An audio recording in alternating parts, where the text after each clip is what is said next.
Welcome to another planning episode. I'm sorry that this is a few hours late. I ended up getting held where I was a little bit longer than expected. Got home around 1:15 and ended up taking a nap. The puppies absolutely loved it though because they took a nap with me, and what more can they enjoy?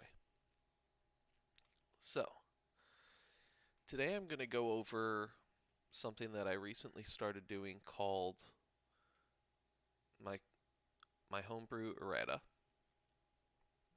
We're going to start with the player's handbook. And the first thing that I changed, I have it nice and sorted here, I think. Player's handbook by chapters and by things in each chapter, along with page numbers. Uh, I think I'm going to eventually. I don't care, Microsoft.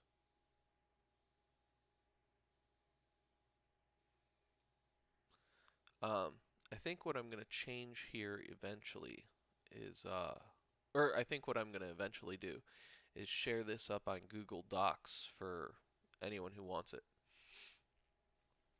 So, scrolling down, Player's Handbook, Chapter 1, Step by Step Character. That's just what it is. We just want to call this Ability Scores. Ability Scores, page 13. We use the standard array. You get to place them wherever you want. And then what we do is we roll 3d6 through the order, and starting with strength. And you don't get to choose, so you don't get to choose where your rolls go. If the roll is better than the standard array, then you get the roll. If it's not, you keep whatever was there. Obviously, the your dump stat has the highest chance of getting raised, but it could be anything. Um, the Coastal Adventures game, if you take a look at, and if you've been watching my stuff, you've seen, but if you take a look at the Coastal Adventures game over here, we've got Katala, who's playing a monk, and it's taking a second to load, sorry about that. We've got Katala, who's playing a monk, with, up here on page 5, a 16 strength. That was where her 8 was. She happened to roll a 16.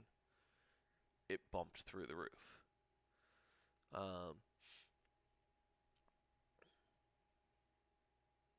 I don't know what he rolled that changed, but I think his intelligence went up. Yeah, he rolled intelligence of 15. I don't know whether that was his 10 or his 12, but a few of his stats went up just a little bit, I think. And clearly, he didn't roll higher than 8 on his 3d6. She did, though. He has no 8s. He rolled out of it.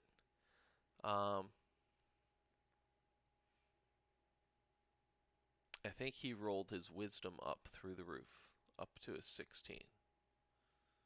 Oh no, he planned on wisdom. But as you can see, you never know what you're going to get. I think his intelligence got rolled that 16 there. He planned on the constitution, the charisma, and the strength. But intelligence was not part of his planning. So, you can see, I hope that this is big enough. Anyway, you can see the effects that it has, but it doesn't give you bonuses to your favorite abilities. It doesn't let you place them where you want. Sometimes it's going to replace a dump stat, sometimes it's going to boost up a stat that you were kind of wanting boosted. Sometimes it'll boost up your main stat, you just never know. And I think that's what I like about it is you can train your character for anything, and that's what I give you the standard array for. But perhaps your character was naturally skilled at something else, and that's what you get the 3d6 for. You roll it straight in order, starting with strength, going all the way down, and then we do one reroll. You pick any one stat that you want to try to reroll. If you choose something that's already high, there's a lower chance that you're going to get a roll that'll boost it up. But if you get a really good roll, you don't want to put it into your dump stats, so it's a difficult thing to choose sometimes. Character advancement. Rather than using, we used to use, I've tried using XP, and people forget to write stuff down, or people don't show up for the big, people might miss one game and not show up for a certain battle, and they lose a lot of XP because that battle happened to have a lot, or different things like that. So then I started doing milestones. And actually, after just straight XP, I started just doing XP for different sessions. And I'd base my own XP. I changed the XP growth rate to suit my characters. Then I started doing milestones, and you just leveled up when the game called for it. Then we started doing a long series of one-shots. It was basically a West Marches campaign style, where whoever showed up for the day was who showed up to play, and we'd get through what we'd get through, and then we go back to town. So that definitely went back to XP again, because you can't do milestones when Bill and Jim haven't been there for 6 weeks, and oh, they come back and they're 2 levels up. It just wasn't. It wasn't fair to the players who were putting in the time and the commitment. So now I go with level progressions, and level progressions are pretty simple. If you show up, you get 1, sometimes 2, depending on the game and the session, depending on what happens. But 9 times out of 10, you get 1. Um, it takes as many level progressions as the level you're trying to get to level up, as many new level progressions as the level you're trying to get to level up. So going from level 4 to level 5, you need 5 level progressions. That does give a decently large number of sessions at the low level, which is more than a lot of games that I've heard of give. Um, a lot of games that I've even ran before, it would be 7 or 8 sessions in total before my group would be 5th level. Now it's going to be 10 sessions just to get to 4th. 5 for 3rd. Well, it's going to be, if you include session 0, it'll be 10 sessions to get to 4th level, and 15 sessions to get up to 5th level. A lot of games slow down by a lot after 5th. Mine will slow down by a little bit. So, I don't know how I feel about it yet. It's what we've been doing for now. It's been working for now. And that's that. Races. First off, in my errata, I don't have the races actually listed here. I have that in my homebrew. And I'm going to transfer it over. I just haven't gotten to that point. I really didn't like the way that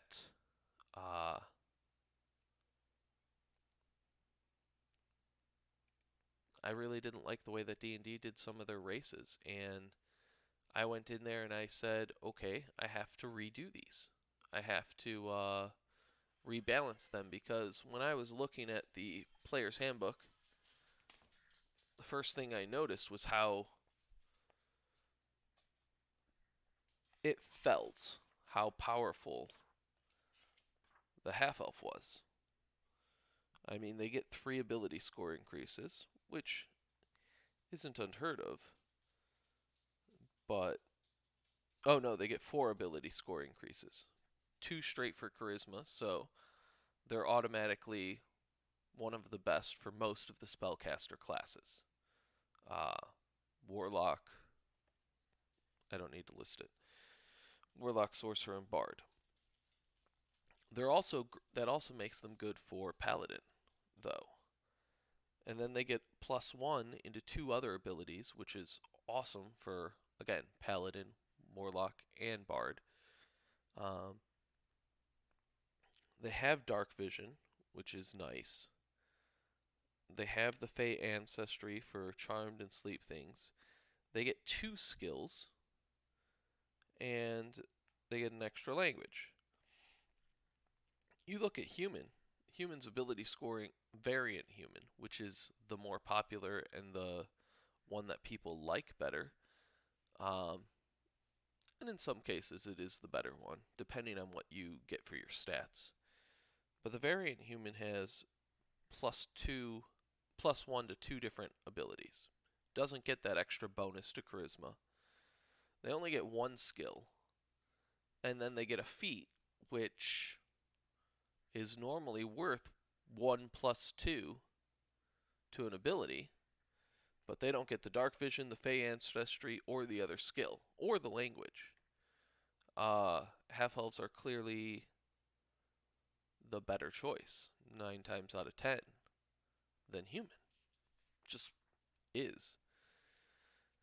And that kind of bugged me. But they're also the better choice than elves. They're the better choice. They're just stat-wise, their bonuses make them probably the best race. I realize that they aren't the most used, but they have great bonuses. I looked through, and there's a general power level that the game's trying for, and I feel like it comes close. But I feel like a lot of times whoever was doing this went for the rule of cool, or whatever they felt, rather than tried to actually balance the races. And I started this off more as an effort to get other races that I had when I played 3.5 and Pathfinder, and races that I was playing with when I was using, mostly 3.5 and Pathfinder, because I didn't really expand into it when we were doing 2nd edition. But races that have been powerful player races in my game since well before 5th edition, for over a decade. And I wanted to get those included, so I started first trying to figure out what the balance point was, and that's where I started coming up with my race rules, which is all of this. Basically, this is the number of points that things take to build up the race. And then I went through and started figuring out, okay, where the race is at. So, human, 2 different feat abilities, that gives you your 6. The feat, that gives you your 6, or the +1 to 2 different abilities. Skill proficiency, and they know common. Okay, that gets you all the way to 15. The freedom of choice, for a while, I was giving them their +1, but I decided to just give them a tool proficiency. Humans are going to be trained to do something with their lives. So, for a little while, I was giving them either a tool, a language, or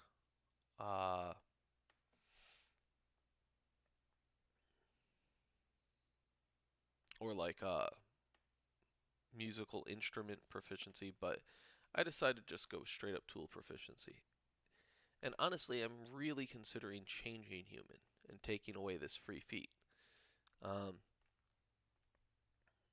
I'll get into that later. So I went through trying to find out what everything was worth. Uh, and I slowly determined that the races are all worth about 15 or 16 points. 15 to 17, really. Um, and so I started making my own races for other creatures. Clearly, I haven't finished Kobold, but Goblin I have. And then I went through and I got Volos,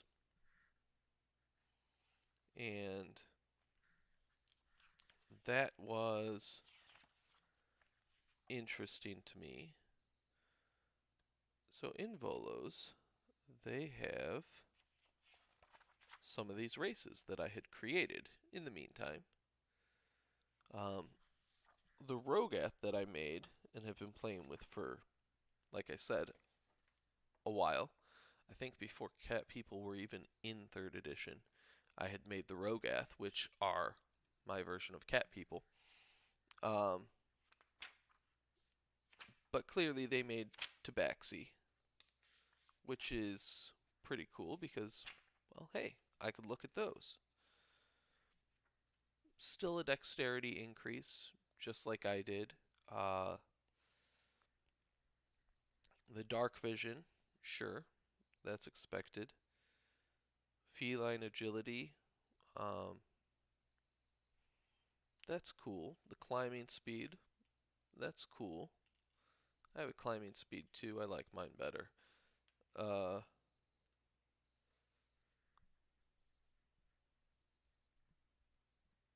but yeah, they aren't.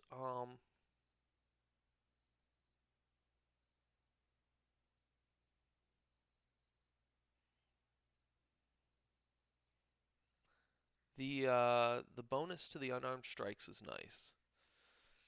I gave all these creatures natural weapons instead of unarmed strikes. I called claws natural weapons. I think I have that in here. I'm sure I have that in here. Claw proficiency, 1d6 slashing. Okay, so trolls and my cat people, my Rogath, which they're Tabaxi here, I gave them both claws at 1d6. Uh, these guys are using 1d4, and it's a strength modifier. Eh. I'd rather 1d6 and allow it to be finesse. I mean, come on, they're your own hands. If you can do finesse with a dagger, you can do finesse with your hands. Don't have a water people really, but then I get down to the goblins over here. And the goblins get an ability score increase, dexterity focused. Okay. They get dark vision. They just don't seem as fun to me as my goblins. I like mine better. Um,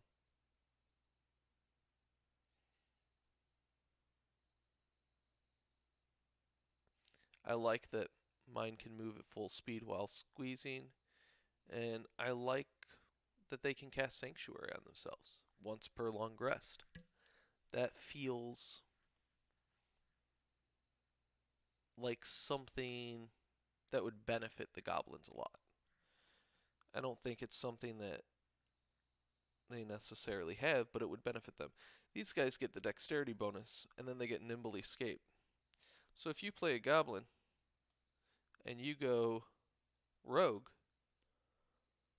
your bonuses to going rogue aren't going to stack. This already has rogue features instead of you having them.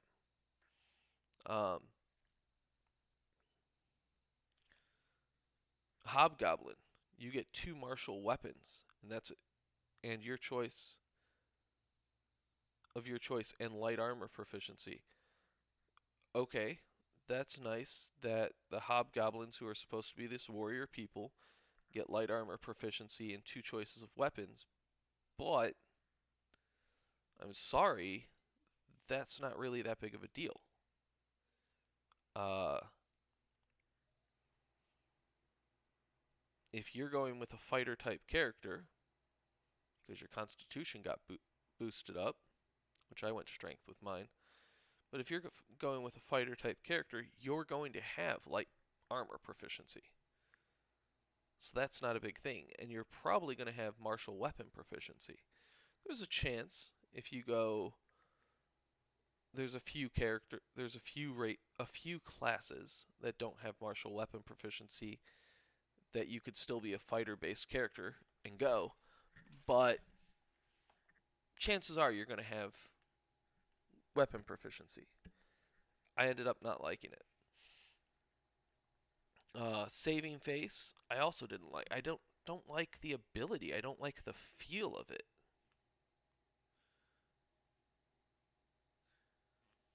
It's and I get it. I can even see it. It's just very thug-like. It's, oh, I can't stand to be in sight of people who see me fuck up, who see me mess up. And the kobolds are even worse with this grovel and beg. I like their pack tactics, um, but they have a strength score reduction by 2, dexterity score increase by 2, so they offset each other.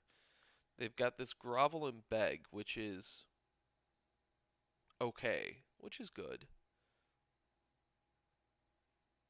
Uh, but I don't like the feeling of it. Well, I don't have much for them. I'm giving them intelligence instead.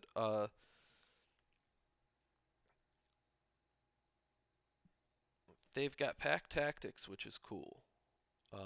That actually really is cool. I like pack tactics a lot.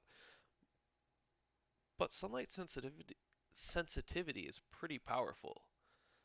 And there is absolutely no reason for them to have sunlight sensitivity.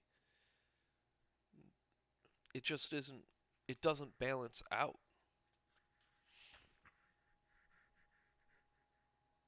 I really didn't like it. I was really unimpressed with how Volos went with that, with a lot of these races. And so, after reading it and looking at, I read it with the plan to balance, to use it a lot. But I just wasn't a fan, honestly. I like a lot of the monsters that they have in Volos. So Volos was still a good purchase for me, but these off races just aren't balanced well, in my opinion. Not with the other races, and even the other races, when I started going through trying to balance them, they had issues. So what I ended up doing was, oh, by the way, with human, the human is good. It's balanced to a normal, any normal race, but it doesn't have a sub race. And a lot of these other races are meant to be balanced, at least at least a decent number of them are balanced with a sub race. So I started going through and changing things. I made it so that humans could have sub races to reflect all the different groups of people that we have, which there are a lot, as you can clearly see. I made more sub races for the dwarves because I enjoy sub races. I made more sub races for everyone, or am in the process of making them.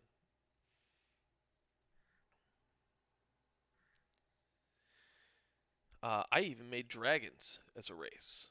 Now, these were hard to balance out, but I'm going to move all these races over.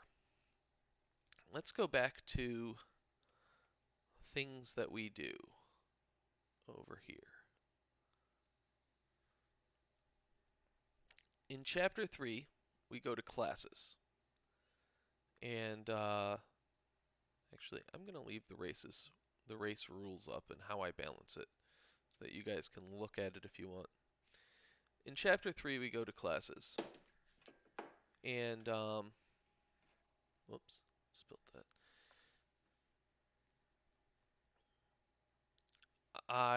The first three edits, hit points, I changed it so that you could choose you can choose the lower half of the die after you roll. Normally you can either roll or choose the higher half before you roll. I think this really balances it out, makes it so that you aren't getting a barbarian with less health than the monk by 4th or 5th level. Equipment. I removed all the equipment from all the classes. We go to starting gold from your background. And one of the big reasons I did that is that I changed the economy system, which I haven't gotten into in this errata yet, but I changed the economy system pretty significantly, and gold has become worth a lot more, which makes it a lot rarer in my games. My players are happy to receive silver, honestly, and it's just a different mindset. You can pay silver to someone uh, for something, and it's actually worth something. You can buy things with silver in my game, which there's no reason why you shouldn't be able to in every game. And then skills. This is supposed to be wisdom, my bad. I took out wisdom, medicine, and put in constitution, endurance. I've never liked the medicine skill as a skill, and I've always liked having an endurance skill for things where you push yourself.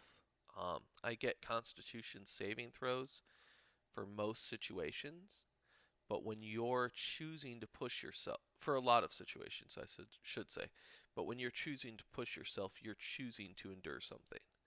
And I think that's the difference between a skill versus just withstanding what hits you.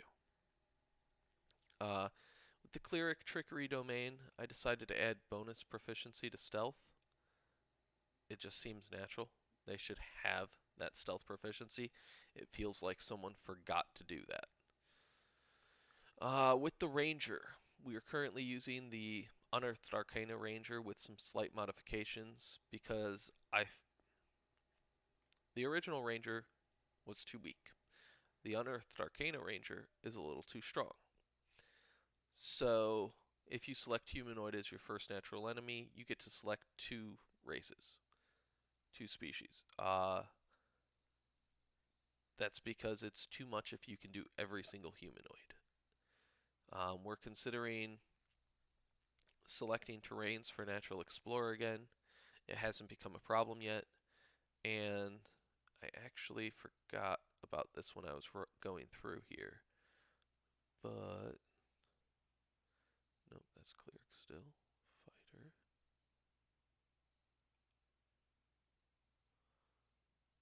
Where are we? Paladin. Ah, yes. Primeval Awareness.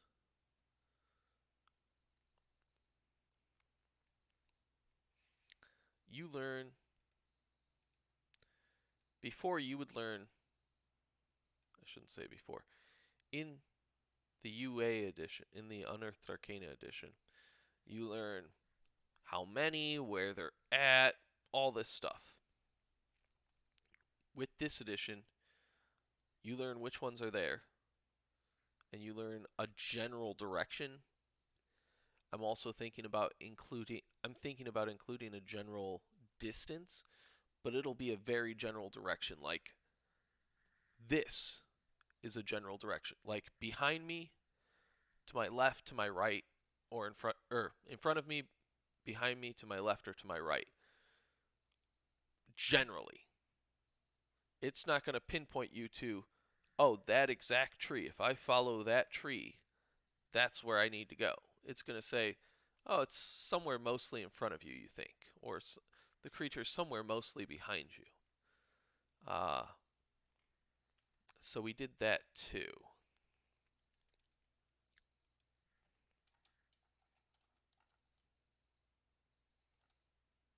Why can I not spell primeval?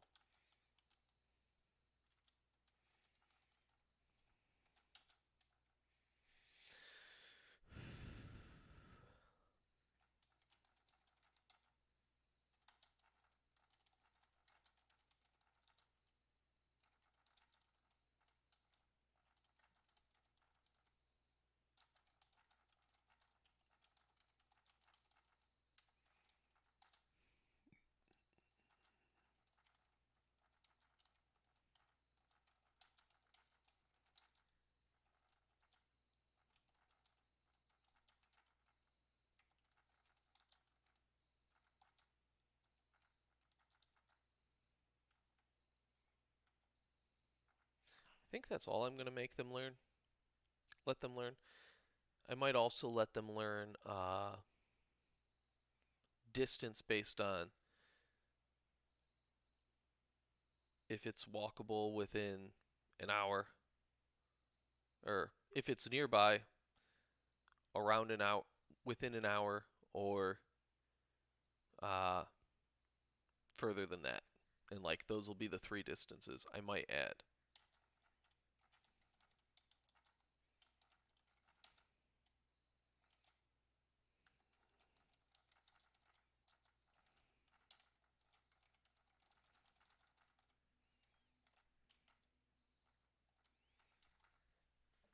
Okay. Rogue Thief, use magic device. For the purpose of scrolls, wands, and staffs, every spell is considered to be a known spell. This changed because of the rules that I've changed for those items. So, essentially, this makes the Rogue Thieves able to use them to their full potency. Sorry. Whereas before it just let them use them. But in my actual game, they're just able to use them. Go outside!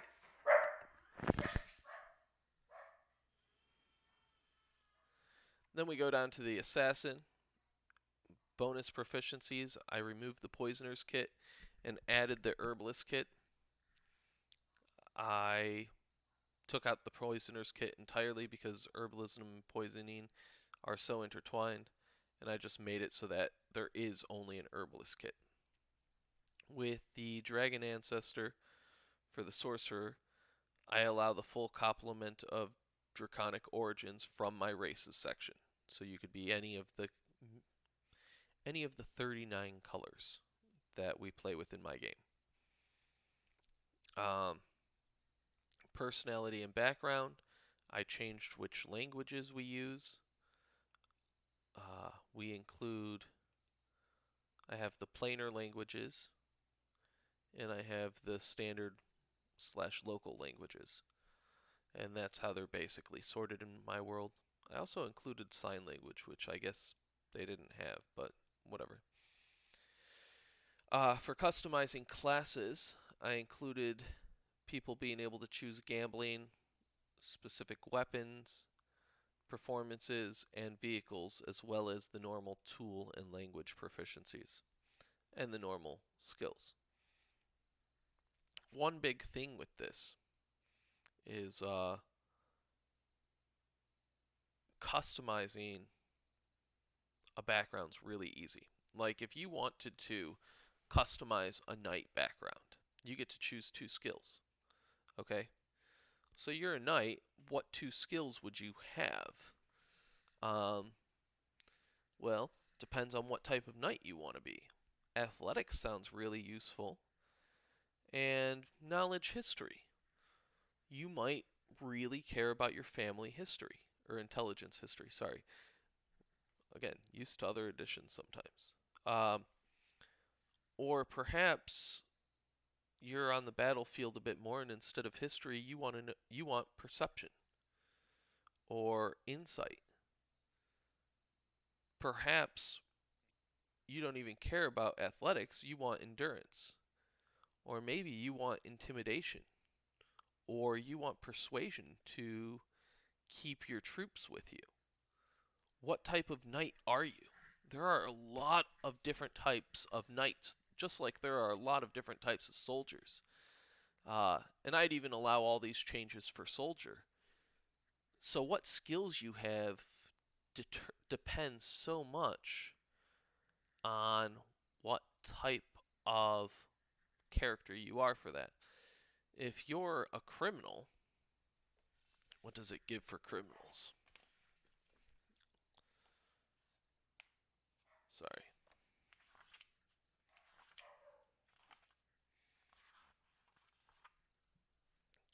But if you're a criminal, they give deception and stealth. Both of those are for sure useful for criminals.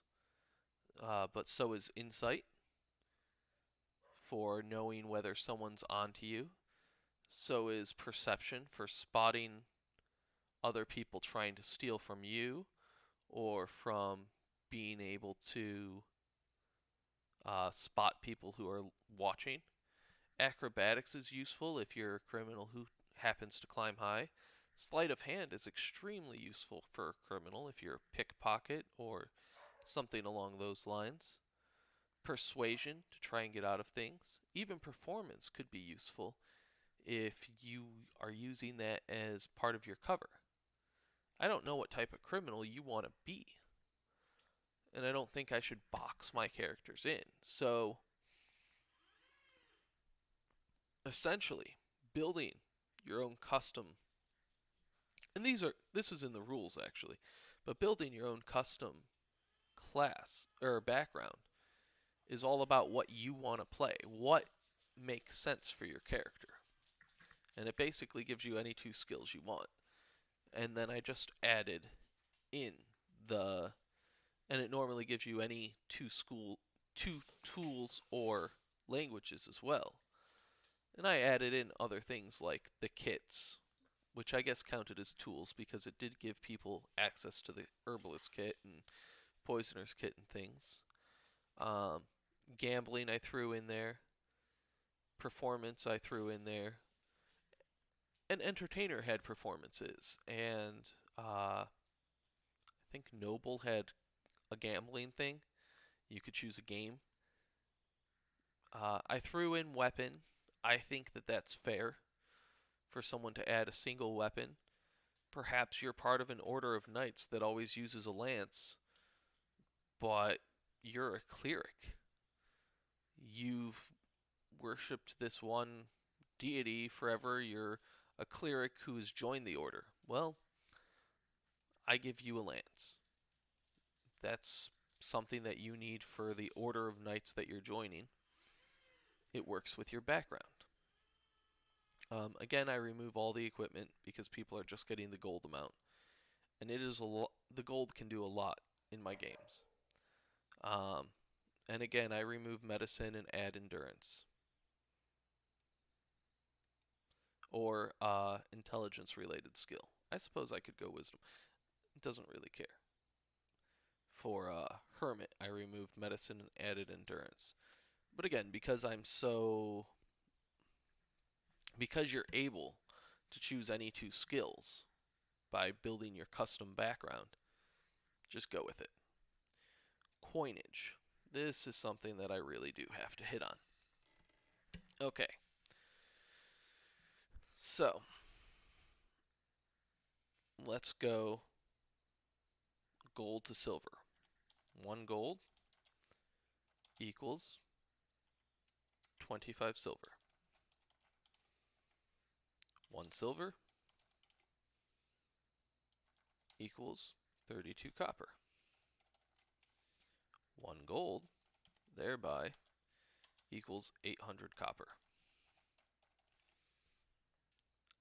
I based this on some research that I did, trying to find out what gold, silver, and copper were worth in ancient Roman times.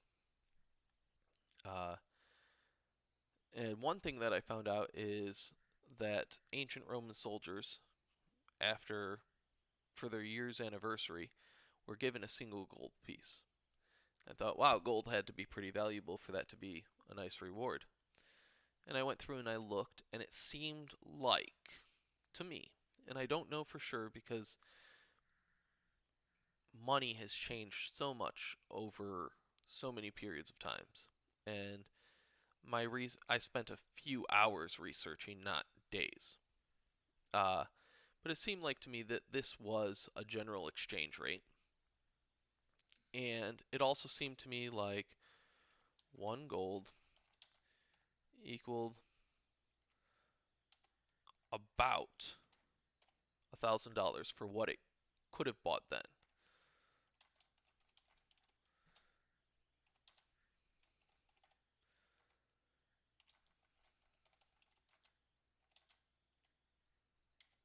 Sorry. So this is what I ended up going with. And this is generally what I try and do for modern day stuff.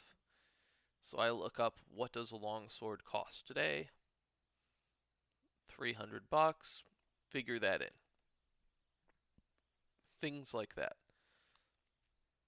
And so I went through and repriced every single item in the player's handbook, which I'm eventually going to add to this errata. And yeah, that's probably the biggest thing that I did. And then I went through and I put all that information into Cityographer, put the price ranges that you could find things in the Cityographer into a Cityographer app by Inkwell Designs. And when I generate cities, these items will come in at a certain price range at different shops. So if you go to buy something at one of these cities, you can. I never quite know what it's going to sell for. And that makes it really interesting for me and for my players. But yeah, this is how I redid coinage. And this was quite a project, just like the races were quite a project. And this was to make it so that, I don't know about your guys' games, but in my games, copper especially, became 100% useless. We didn't even consider copper. It just wasn't worth the math. And it was easy math. Silver became almost useless. There were very few things that it wasn't just like, okay, I'll buy enough of those to just even out with a single gold piece and pay you in gold. And so that's what my players just kept track of, was their gold. Simple as that. How much gold do I have? This makes it so that when my players receive silver, they're happy. When they receive copper, they're disappointed, but they're still happy that they got something. I gave a copper bar, which is worth 200 copper, to someone.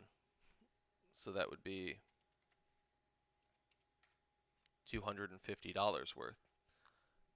That's worth a pretty decent amount.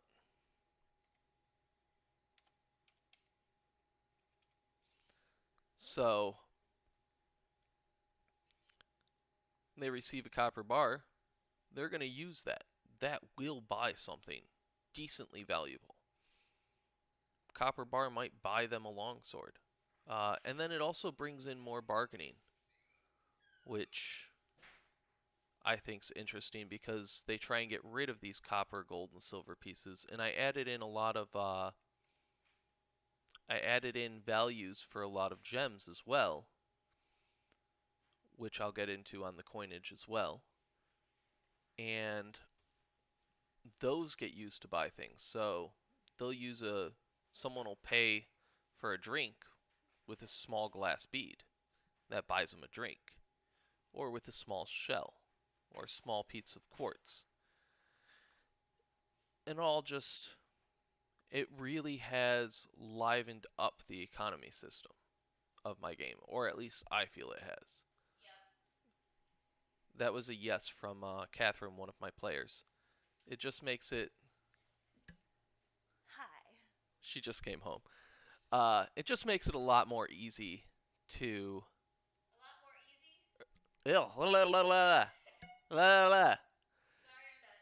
I'm done. It like makes it a lot more interesting to go through town and actually bargain with someone because you're like, well, I've got this, and I don't really want to break this piece up and find out what it's exactly worth. You want that. This is worth a little bit less. Can we work a deal? Is that a good point? Or you want that. This is worth a little more. Can I get this other thing with it too?